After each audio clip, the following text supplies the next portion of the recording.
அன்பர்களே, அவர் துன்பப்பட்டவரின் வேதனையை அவமதிக்கவும் வெறுக்கவும் செய்யவில்லை. அவர்களிடமிருந்து தம் முகத்தை மறைக்கவும் இல்லை. அவர் கூப்பிட்ட போது கேட்டார். இந்த வசனம் வேதனையின் நடுவில் இருக்கும் மனிதருக்கு தேவன் சொல்வதொரு மென்மையான ஆனால் வலிமையான வாக்குறுதி.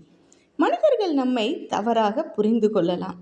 நம்முடைய கண்ணீர் சிலருக்கு சாதாரணமாக தோன்றலாம். ஆனால் தேவன் துன்பப்பட்டவரின் வேதனையை அவமதிக்கவில்லை. நன்றாக கவனியுங்கள் அன்பர்களே.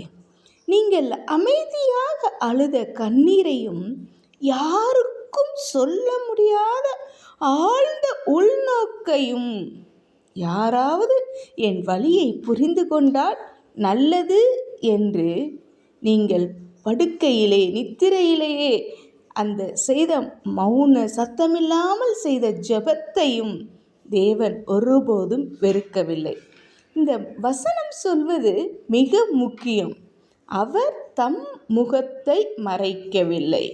நம்ம நினைக்கலாம், என்னால் தான் இப்படி நடந்தது, என்னை தேவன் விட்டு விட்டார் என்று. ஆனால் பரிசுத்த வேதாகமம் சொல்கிறது, வேதனையின் உச்சத்தில் கூட எந்த நிலையில் இருந்தாலும் தேவனுடைய முகம் நம்மையே நோக்கி இருக்கிறது.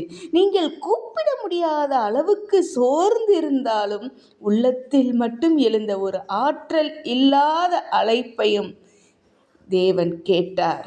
இது ஒரு நம்பிக்கையின் வசனம். இது சொல்வது என்ன?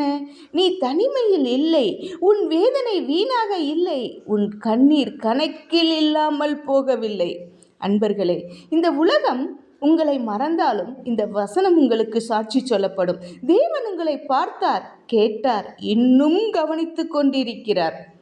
இதுதான் சங்கீதம் 22:24 உயிருள்ள ஒரு செய்தி.